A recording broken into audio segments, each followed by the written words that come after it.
Nevada Construction Business and Law Manual, Chapter 2. In order to meet the many requirements of a construction contract, it is critical that the contractor has in place a process to manage, coordinate, and monitor all personnel and resources essential for completing the project on time and within budget. That process is project management. Skilled management and supervision are directly related to the success or failure of all projects and to the success or failure of the business. A primary responsibility for owners of construction companies is that they recognize the strengths and abilities of their management team. It is also important that they realistically review the company's capabilities before bidding on a large project or multiple projects. Too often, an owner eager to build the business will contract for projects that exceed available resources or overburden the project manager's or superintendent's ability to capably supervise the work. It is the owner's responsibility to understand the whole picture and to balance current work with future obligations. This balancing act requires skill in planning, scheduling, and close supervision of the work. A skilled project manager must be able to visualize the finished product and provide leadership to the team. Leadership includes skills in communication, problem solving, decision making, organization, and record keeping. Many projects require that the manager also be computer literate. The size and type of a company will dictate the type of project management required. For a small construction company, the owner may take on responsibility for both business management and project management. Larger companies might employ a project manager or both project managers and project superintendents. In this last situation, the project manager might assign such duties as preparing and overseeing the project's budget, preparing and overseeing the production schedule, submitting pay reports, handling change orders, and acquiring shop drawings. The project superintendent might be assigned such duties as being responsible for on-site activities, including quality control, supervising workers, coordinating work with subcontractors and utility companies, overseeing materials distribution and storage, and initiating notices for such items as claims for extra time or work. Project planning, scheduling, and monitoring. Project management must include a carefully designed management plan and a complete construction budget to complement the company's overall business plan and annual operating budget. A contractor may not be able to foresee and plan for all the problems that might arise on the project, but to attempt to balance all the items involved in a construction project: labor, materials, equipment, finances, safety, and quality issues, etc. Without a plan, almost ensures that cost overruns, missed schedules, and poor quality will be the result. Project planning. Project planning is a process of analyzing tasks individually and as a part of the whole to determine how they will be accomplished and the sequence in which they must be performed. The plan will enable the contractor to see not only the sequence of events that must follow logically, e.g., wiring installed before walls are finished, but also to allow work on simultaneous activities to proceed without interference from each other. Some of the specific activities that need to be undertaken during the project planning stage are inspecting the site, looking at the overall picture and the contract requirements as they relate to start and completion dates, planning the sequence of tasks within the overall time frame, both physical construction and related items such as permitting and inspections, determining the duration of tasks, calculating personnel requirements, company employees or subcontractors, making arrangement for the delivery of materials and equipment and their orderly distribution, and making sure that income from payments is received in time to pay expenses. Project scheduling. In addition to managing finances, materials, equipment, and labor for a construction project, it is also important that the contractor manage time. Time management requires the creation of a scheduling system. Because many factors can cause project activities to change, scheduling should be an active process that continues throughout the job. Project scheduling will ensure that a controlled time sequence is in place so that resources required for any project at any time are available as needed. Scheduling must also be flexible so that it can be adjusted as the need arises. It is very important that all changes be communicated in a timely manner to everyone associated with the project. The schedule changes must also be noted on every document that is related to the change. Refer to the section on communicating the plan later in this chapter for additional information on this subject. A schedule should be realistic and practical in order to be put to good use for project control. It is likely that several different schedules will be created to fulfill the needs of the different parties involved in the project. General time schedule for the owner and general contractor. A more detailed schedule for the project manager and superintendent, and specific in-depth schedules for foremen and subcontractors. Benefits of scheduling. Since most project overhead costs and interest expenses are directly related to time, the ability to shorten the length of time required for project completion will also reduce these costs. Some of the additional benefits of scheduling tasks within a designated time frame are a more balanced workflow, resulting in reduced downtime or overtime for workers, improvements in control of material usage, better control of project cash flow, increased awareness of the amount of time required for specific tasks by workers and management, increased awareness of time sequences and how different phases of the project are related, more efficient ordering of expensive rental equipment, resulting in maximum usage and minimal downtime, better planning for inspections resulting in the reduction or elimination of project delay, and better control of lead time for material delivery, example lumber, and just-in-time delivery, example concrete.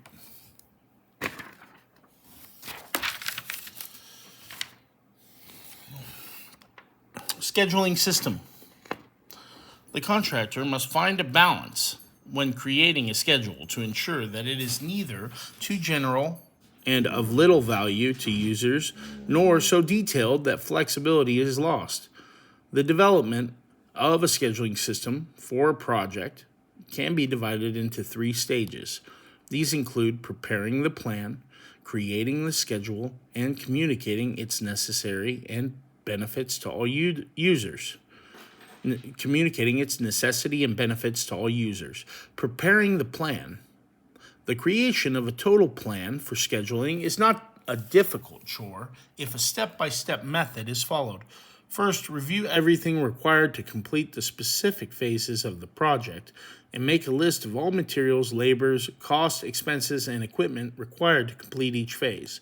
Then, establish the time required to complete each activity.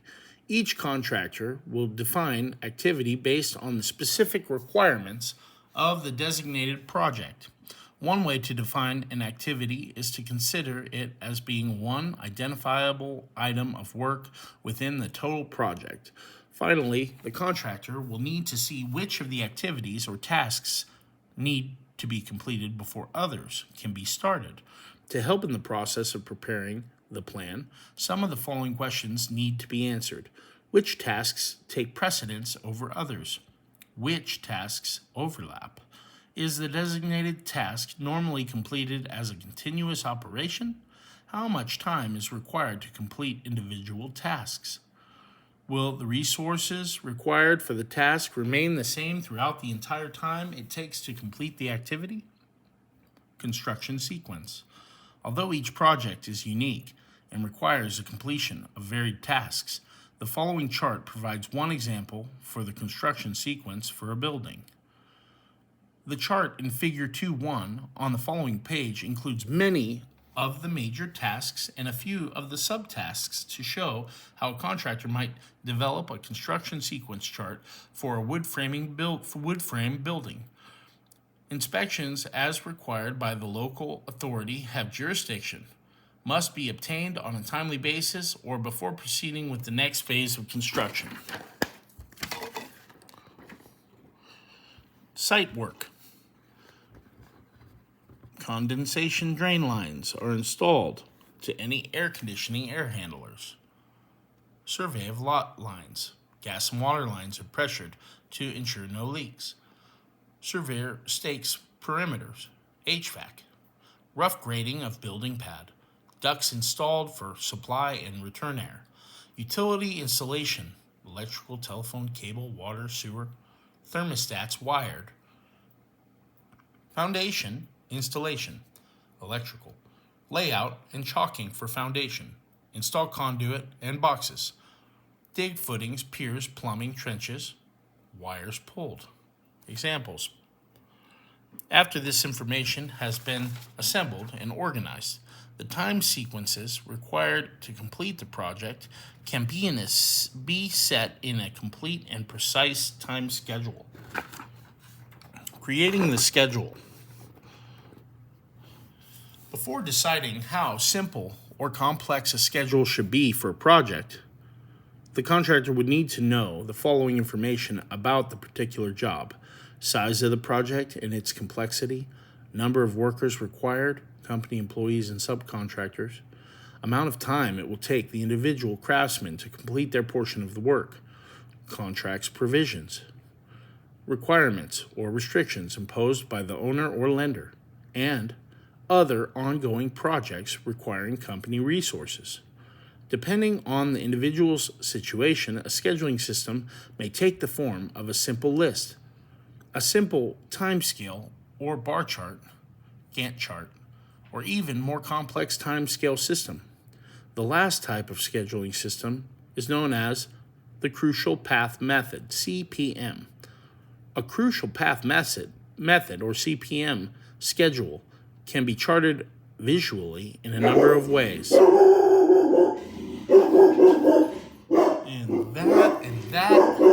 that is Luna. Say hi, Luna. Say hi. Luna. And we will continue.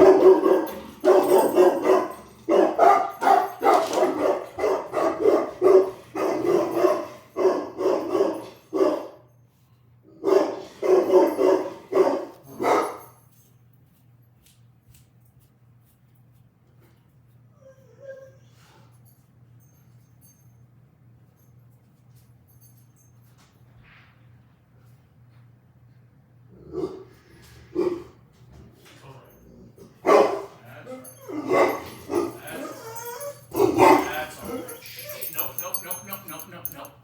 Get down. No. Get down. I know. Let's keep reading. Hold on. Lay down.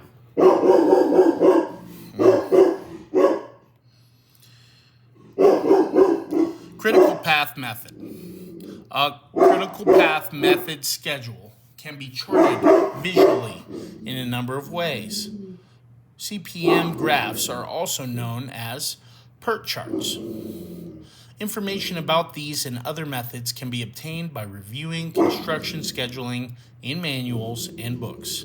Regardless of the system chosen, knowledge about the length of time each individual phase of a project will most likely take is essential to the development of an accurate schedule. With this information, a contractor can create a plan that identifies the time needed to complete each task. The plan can specify hours or shifts, but the unit of time used most often is working days. If man hours are used, these can be converted to the number of working days. Some contracts state a specific number of allowable calendar days. The term working days is used to designate only Mondays through Fridays. The term calendar days includes Saturdays, Sundays, and holidays, in addition to the Monday through Fridays. Once a time unit is established, it should be used for all tasks and calculations on the plan. Some contracts will also specify an exact time of completion. Another commonly used phrase in contracts is time is of the essence, which means that the project must be completed by the designated contract completion date. The experience of a contractor plays an important role in the degree of accuracy that can be achieved in estimating the length of time for the project's tasks. Even the most experienced contractor can improve the time schedule by following some generally accepted guidelines. 1. Calculate the time estimates for the individual activities that make up the project. Do not base the initial estimate of time needed for an activity on any restrictions imposed by the overall completion date or the time needed for any other activity. 2. Use records of past performance or labor tables found in construction reference manuals to estimate the expected production from individuals in the various trades who are working on the company's project. A more detailed discussion about estimating labor hours and costs can be found in Chapter 7. Estimating and bidding. 3. Determine if the time estimate for each individual task will need to be changed based on the connection of each specific task to related tasks. 4. Determine the availability of estimated labor and equipment resources. 5. Estimate the number of typical workdays and work weeks unless the contract states otherwise. Weekends and holidays are not normally considered working days, so that the average month will consist of approximately 21 working days. 6. Contingency time for unplanned events should then be factored into the plan. Contingency time is additional time allotted between scheduled tasks and enables the contractor to develop a real-world plan. Unexpected project delays can be caused by any number of reasons. Material deliveries may be delayed, difficulties related to the site may develop, unexpected severe weather may occur, or equipment may fail. Contingency time built into the schedule will help to lessen the harmful impacts of any of these events that may occur. Task start and completion dates. Another helpful activity in developing a schedule is to determine a range of dates in which tasks would begin and end. Each task should be assigned an earliest start date and latest start date. The earliest start date for an activity assumes that all necessary earlier tasks have been completed on time. The latest start date is the outer limit by which a task must begin in order not to delay later tasks. After the earliest and latest start dates are determined for a task, the task's earlier completion date and latest completion date can then be calculated. Assigning start and finish dates is a useful tool that enables a project manager and superintendent to determine how far ahead of schedule or behind schedule an activity or the entire project might be. The time that an activity can float before the timing becomes critical to the project completion date is known as float time. When it becomes critical, there can be no more delay in completing the activity without causing the completion date to become delayed also. Types of scheduling. List. A straightforward task list might be all that is necessary for a company involved in an uncomplicated project to use to keep track and of contract requirements, deliveries, inspections, and completion dates. In the sample table on the following page, the project activities are tracked with the use of 4 columns in which the following information are entered. Column 1, description of the activity. Column 2, code identifier for each activity. Column 3, estimated time for activity completion. And column 4, required preceding activities.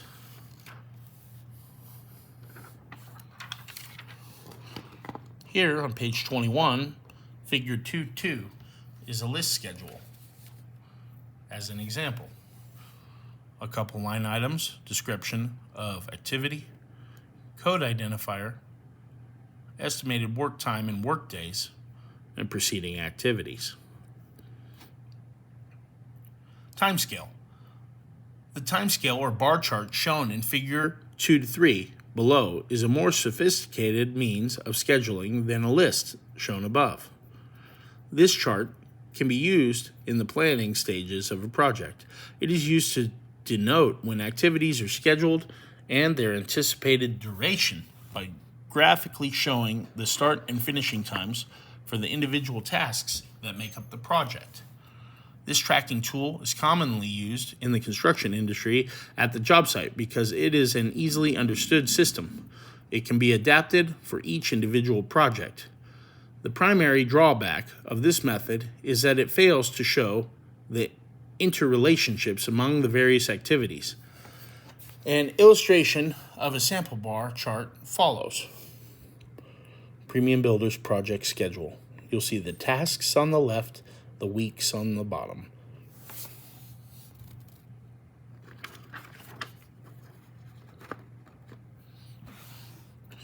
A major advantage of the bar chart is that at a glance the contractor can determine if the job is ahead of schedule, on time, or behind schedule. Once the job has begun, a bar chart like the one shown in figure 2-4 below can be created to show the projected time compared to the actual time spent to complete each task. Figure 2-4, bar chart project schedule, projected versus actual. You're going to see task 1 is a projected. That's what we're expecting. Task 1 actual shows that we're on time. Task 2 projected. Task 2 actual. So we're currently either ahead of schedule or on our way to be on time. Task 3 projected. Task 3 actual. We are behind schedule. We started early and we are late. Task 4 projected. Task 4 actual. We started on time, and if we're finished, we're on time. Task 5 projected. Task 5 actual. We started late, we finished on time. Figure 2-4 is similar to figure 2-3, but provides a clearer picture of the status of the work and more information about the progress of the various tasks. For example, the following information are clearly seen on the chart in figure 2-4. Task 1 was completed in the projected time period. Task 2 was completed ahead of the schedule by about 2 to 3 days because of this. Task 3 was able to start earlier but took an extra 2 days to complete. Task 4 was started and completed on time, and Task 5 was completed on time even though it started late. By looking at this type of chart, the contractor can quickly make decisions such as the reassignment of employees and equipment from one task to another. In order to speed up the completion of those tasks behind schedule, this type of chart is very useful for planning future jobs and is an excellent way to quickly and accurately present the current status of the job to all parties involved. Critical path method. The critical path method is the standard method of scheduling projects today. Owners and their architects often require that contractors use the critical path method schedule. When used effectively, it is a very helpful tool for the contractor's own reference, enabling increased overall efficiency and, as a result, increased profits. A critical path can be defined as the shortest duration for an activity or series of activities. By using CPM schedule, a contractor will be able to identify the most economical scheduling path, the critical path, to follow. The CPM method also allows users to track how a delay in any critical task might cause a delay in the final completion of the project. A CPM schedule takes into account the relationships of various activities that must be completed during the course of the project. With this method, the contractor and other participants in the project can clearly see at a glance the tasks must be completed before others can begin, the activities that will be occurring at the same time, and what acceptable maximum time allowed for each activity is. Everything from labor requirements, project management requirements, cash flow, and material procurement can be integrated into the CPM schedule. The contractor can look ahead and see exactly what dates important materials must be delivered to the site, also require lead time for shop drawing review and for fabrication and shipping. Fabrication and shipping can be plugged in so that the contractor will know when to actually place an order for the material. This type of schedule will even allow the contractor to cost load it so that cash flow can be shown. Almost all variables that would affect a successful completion can be addressed with this type of schedule. When an activity becomes critical, there can be no more delay in completing it without a corresponding delay to the milestone or finish date. Every other critical activity behind it will also be impacted. When time is lost on the critical path, generally the only option is to increase production to make the time up and maintain a milestone date. This could mean adding crews to work extra time that was not originally budgeted, or it could mean additional money spent to expedite material delivery. Ultimately, if the date cannot be met, it could mean the expense of liquidated damages to the contractor for finishing a job late. A number of computerized programs for planning and scheduling are currently available that are very effective for the use on construction projects. These programs typically utilize some form of the CPM for charting project progress and for providing an overview of the relationships of the required tasks. The illustration in Figure 2-5 is a typical example of a CPM chart. The chart was provided with software and then adapted for the construction company's individual use.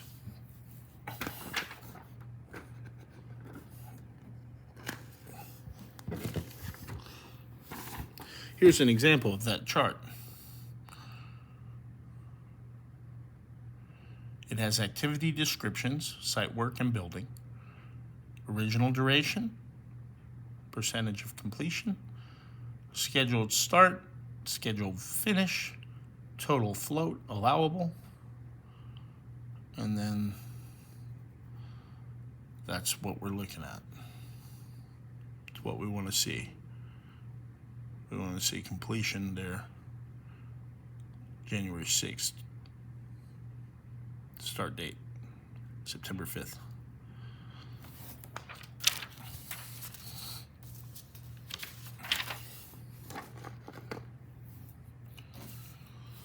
Communicating the plan. As with so many other factors in business today, two important keys to a successful outcome are communication and training.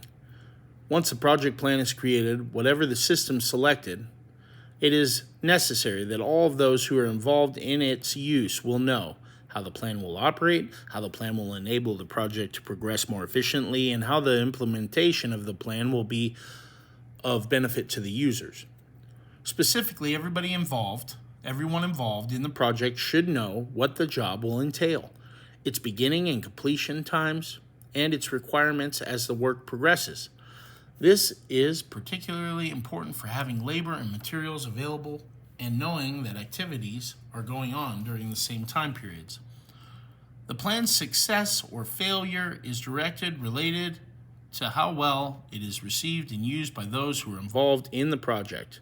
The best scheduling plan is the one that will enable the project to be completed on time and be profitable as well. Meetings. Several types of meetings should be regularly scheduled to ensure that everyone involved has the necessary information about the project. Pre-construction conference.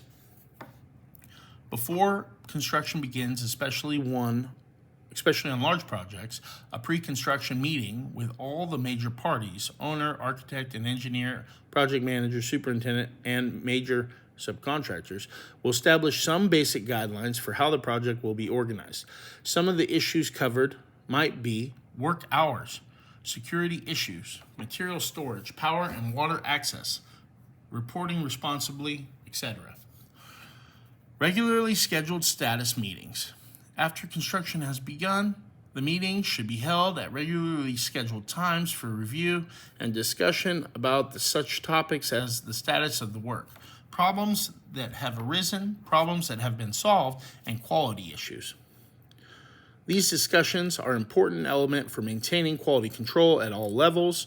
At these meetings, everyone has the opportunity to share information and voice concerns, which may result in new policy or controls to increase the value of the quality control process. The proceedings of these meetings should be documented and shared with all participants. Worker safety meetings. Safety meetings with workers, also known as toolbox meetings, should be scheduled regularly to ensure that the company's safety policies are being followed and to provide information about specific hazards that might arise as the project proceeds. Leaders of safety meetings should display the safety topic to be discussed prior to the meeting. The leader also needs to review and become familiar with the topic before presenting it at the meeting. An employee sign-in sheet should be provided for every toolbox safety meetings to compile a roster of attendees. Should an employee be absent, the leader needs to review the materials discussed at the meeting with that employee and ensure that the employee signs the roster. OSHA compliance officers should place the rosters in the company's safety files to be available for review. The information covered in the meetings should be placed into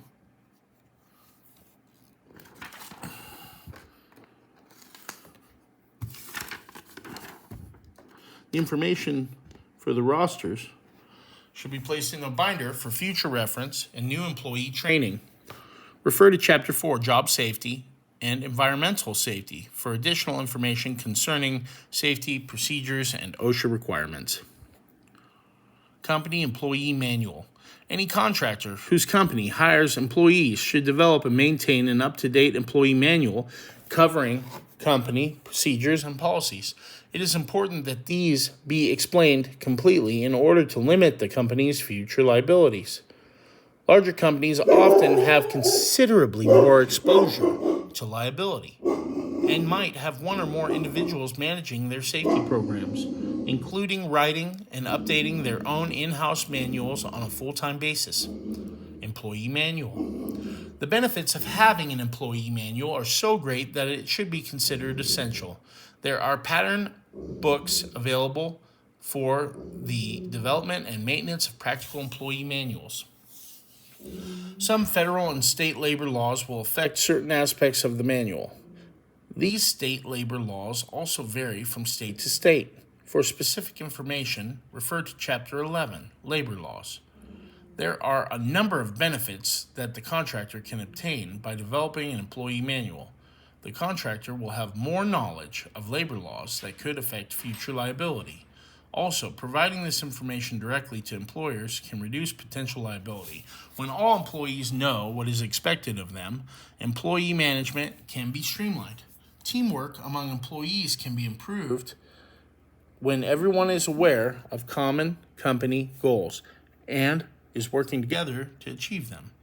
An employee manual should include the following information: employee and employer rights and responsibilities, work hours, dress code, rules about the use of office resources, drug-free workplace policies, standards for record keeping and reporting, and policies and procedures for sick leave, vacation, advancement, and benefits. It is advisable to use a pattern book applicable to the state and or to have an attorney review the manual so it accurately interprets the labor laws of the state and local jurisdiction. Construction budget and cost control. A construction budget is based on both a total estimate of the project costs and their relationship to the income that will be received from the agreed upon method of payment. Methods of payment are discussed in detail in Chapter 8, Contracts. In developing a budget, a contract must predict and account for total costs involved in a construction project to arrive at the total cost for each individual project.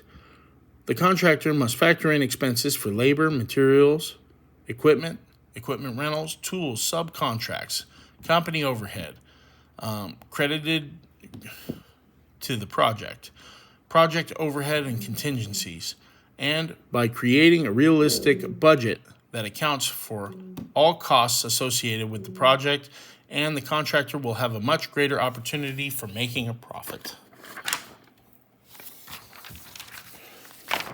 Cost control. Once a budget has been created, a system for cost control must be in place so that the project managers have all the information they need concerning expected expenses for the project.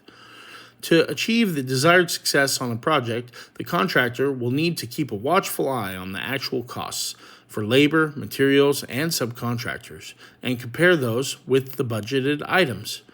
Communicating this information is very important. If the information is not provided in a timely manner, it may be too late for the contractor to take action by the time the problem is discovered. For this reason, information about costs that might fluctuate should be collected daily. By devising a system for collecting and assigning cost data, it is possible to monitor costs on an ongoing basis. They can be evaluated on an item-by-item report and then compiled into a summary report. The item reports provide a detailed cost analysis. A summary report provides information about the cost picture and how it relates to the overall project budget. Regular monitoring enables better control over cash flow. Problems can arise on a job for any number of reasons: inclement weather, unexpected conditions, accidents, increased costs for materials, to name a few. While monitoring costs may not solve all problems that arise, it can help the contractor to identify problems as they occur, so that the action can be taken before the budget is dangerously out of control. As the problems are solved, the contractor is also compiling a database with information that can be used to improve estimating and bidding on future projects. Material management. Since material costs account for a large amount of the project budget, material management plays an important role in managing project expenses. Intelligent material management is concerned not only with knowledge of what materials are required for the job, but also with how to purchase wisely, how to begin procedures to ensure timely delivery, and how to manage inventory to eliminate the need for expanded storage space or facilities. Establishing a long-term relationship with suppliers and vendors with a proven track record enables contractors to be confident that the materials ordered will be of high quality, provided that a competitive price. Any special orders or requirements need to be put in writing. Purchase order system. A purchase order system is used to organize and control purchases of products, materials, or services from another company, vendor, or subcontractor. The system should also include procedures for returning damaged or incorrect merchandise. It serves as a formal means of documenting purchases made by the company and an important ingredient in an inventory control system. Purchase orders may also be received from an outside source or company when items or services are purchased from the company. They provide a documented method for approving the release of materials or services. There are several key points that should be considered when establishing a purchase order system. A complete description of goods, Does the purchase order contain a complete description of the goods or services that is required? Does the description include all necessary parts and related items? Is the company getting the latest or most updated version of or model of goods being purchased? The description can often be found in a catalog or brochure. If so, any change from the catalog description should be clearly noted. Complete description of services. In the case of services being provided, are the terms and conditions clearly described as well as the time for completion? Is the price clearly stated? Does the purchase order include a statement that says the stated price is the entire payment required? Is the payment due in phases? Check for hidden charges, handling fees, and delivery fees. Terms. When is the payment due? Is a partial payment required in advance? Net 30 days. Payable over time. Are delivery fees included? Are any volume discounts given? Are discounts available for early payment? For example, if the invoice terms are $210, net 30, this means that 2% of the total invoice can be deducted if paid within 10 days from the date of invoice. This means that if the invoice is $1,000, and if the invoice is paid within 10 days, the contractor can save $20, paying a total of $980. If the invoice is paid after 10 days from the date of invoice, the full amount of the invoice is due. Refund and return policy. What refund and return rights does the company have, if any? The seller may want to limit buyer's rights. At the very least, the buyer should get a refund or return right if the goods are imperfect, if the service conditions are not met, if the agreed upon conditions do not meet the company's specifications. How much tax must be paid? Who pays the tax? Representations. Is the company buying the goods based on statements from the seller or the seller's sales representative or agent? If so, make sure the purchase order states the goods are being purchased based on those statements. It is always best for the purchase order to contain the description based on a written request. Any written document should be signed by the seller and clearly indicate the specific product or service the buyer is purchasing. Do any warranties cover the goods or services? What do the warranties cover? How long are the warranties? Read the fine print before signing the purchase order. If wording is not clear, ask someone who can understand all of the provisions noted to review the document. Many warranties are printed on the back of the purchase orders. Many companies will designate specific personnel who are authorized to make purchases. The company might also require multiple signature approvals and place dollar limits on the amount of the purchase to ensure that no one abuses the company's purchase order procedures. Procedure for material acceptance. A procedure for tracking delivery shipments also needs to be employed, with at least one person assigned to monitor the process. Improvements in technology have made this a simpler and more streamlined process than in the past. Need to contact a supplier? Pick up a cell phone on the job site and call? Send an email from a laptop computer? Track the progress of an express mail shipment on the internet? When material arrives, either on the site or at a warehouse, the receiver should immediately examine upon delivery to assure that the correct quantity has been sent and that it has not been damaged in shipment. If damaged goods have arrived, they should either be returned with a note explaining the problem or held until the supplier can be contacted for instructions concerning the procedures to follow. All of these activities should be written down and all of the concerned parties informed. Inventory control. Procedures for handling materials can directly affect the amount of the direct costs associated with them. A good inventory control system requires that enough material be on hand to enable the project to proceed as scheduled, while keeping extra inventory to a minimum. Purchasing material for individual jobs on an as-needed basis and having it shipped directly to the job also decreases the amount of storage space that will be required. This is sometimes called just-in-time delivery. There may be instances where volume purchase discounts make it worthwhile to have an extra inventory on hand. Carefully planning can enable the contractor to avoid early deliveries and high inventories. On the other hand, late deliveries can cause expensive delays. Skillful scheduling and efficient material handling processes are the keys to avoiding unnecessary costs for materials. Skillful scheduling and efficient material handling processes are the keys to avoiding unnecessary costs for materials. Controlling inventory requires a direct connection with the purchasing system. The contractor should also establish procedures for controlling the inventory of the company's tools and equipment. Such procedures would include check-in, check-out, secure storage, and maintenance.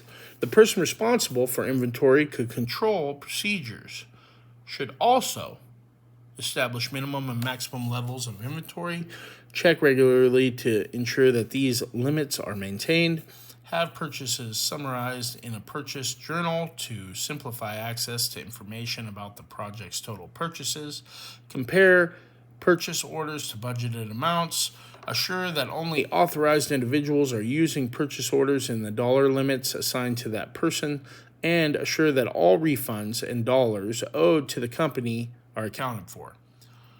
Benefits of inventory control. Proper material management procedures are critical for maintaining control over cash flow and staying within budget. Chronic overstocking can increase costs for insurance, additional space, property taxes. Too much inventory can tie up working capital that could be put to much better use.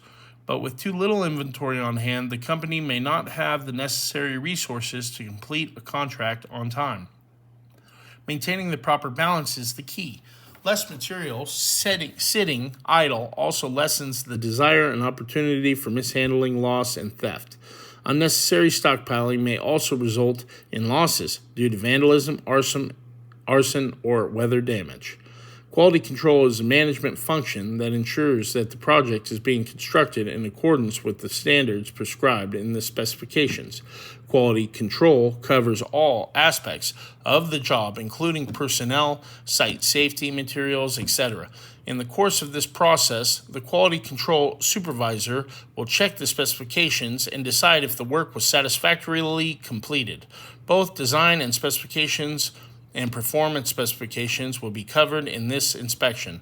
The quality control supervisor usually has no authority to change inadequate work or materials, but will enter the information on a quality control report and communicate the findings to the parties responsible for taking action to correct the problem.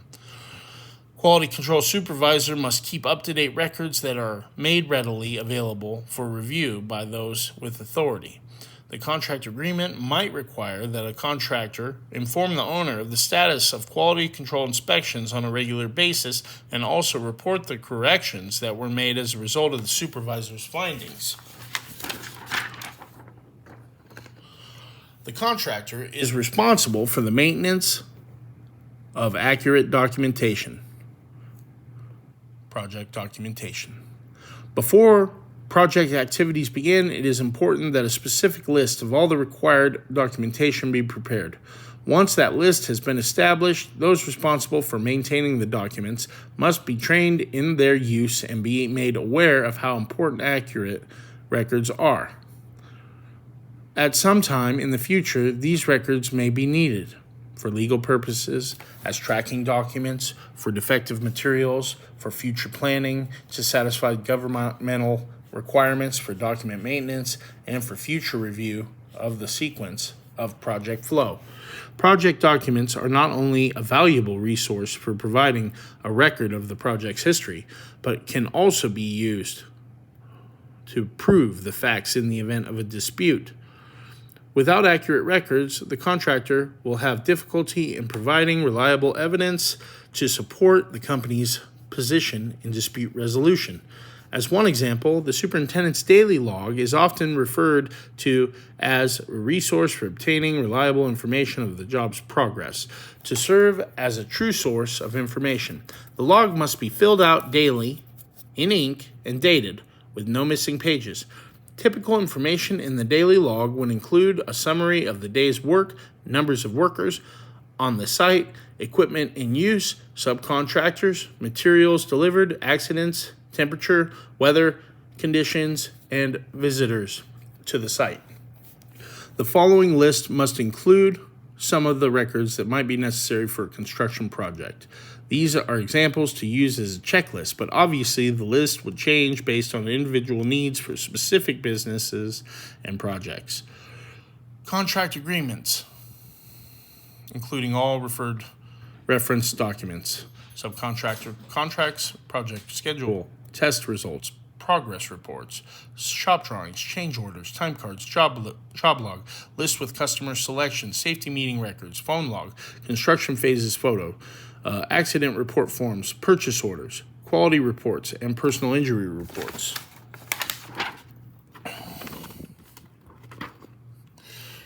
Record-keeping system. Documentation also provides a way for the contractor to compare planned production to actual production, to review problems that have arisen during construction, and to assess the action taken to correct the problem. To serve these purposes, the company should develop an organized system for storing and filing paper documents as well as electronic files. Some construction companies utilize the Construction Specification Institute's master format codes as a basis for setting up their filing systems. For additional information about Construction Specification Institute's master format, CSI, refer to Chapter 7, Estimating and Bidding. When setting up a record-keeping system, the two key ingredients are consistency and common sense. Everyone who has responsibility for the records must understand how the system works, even if they are not involved in the day-to-day upkeep. Designate a responsible person to file documents daily. This keeps the task small and manageable. Do not let papers pile up. Have a copy. Stamp made. Copy stamp. Use it to stamp all records that have been photocopied from the original documents. In this way, the company can keep track of the documents that were taken from the file. Refile the originals and dispose of the copies when they are no longer needed. Time limits for retention of documents vary. The retention period is determined by the information content of the record. This may range from 6 months to numbers of years. Legislated retention requirements may exist for records such as corporate documents, financial data, safety and environmental records, personal records, tax records, and project documents. All records have a specific lifespan governed by their usefulness to the business. Once a lifespan of a record is complete, it should either be transferred to storage or destroyed. The storage of out-of-date or duplicate records is a waste of valuable resources and space. Many files can now be kept electronically, either directly on the computer or on a portable storage method, such as zip, CD, or DVD discs. Project closeout. Project closeout costs and responsibilities are typically included in the contract documents. As the time for completion of the project nears, the project manager will prepare and distribute an in-house punch list. The list will include tasks that must still be completed before an in-house inspection can occur. The owner or owner's representative will also create lists detailing any problems or defects they are aware of, which will also need to be remedied. When the items on the punch list have been addressed, the project manager must compile all the project documents. These would include administrative paperwork required in the contract documents, all guarantees and warranties, waivers of lien from suppliers and subcontractors, certificate of substantial completion, certificate of occupancy, certificates for inspections, electrical, plumbing, and mechanical fire safety, and additional certifications required by governmental agencies or the contract agreement. By reviewing all documents and materials assembled for the project closeout, the contractor will be able to collect valuable information This project review will enable the contractor to evaluate the accuracy of the original cost estimate, develop information for future cost estimates, adjust the estimating process to improve future profitability, improve negotiations with subcontractors and suppliers, and improve construction methods. The contractor must ensure that all the proper documentation for the project is available and in order before presenting these materials to the owner so that the project can be finalized. Responsibility for the completed project is transferred from the contractor to the owner when the parties reach final agreement and the final payment to the contractor is made. Please read Chapter 3 next. I hope you've found benefit in this.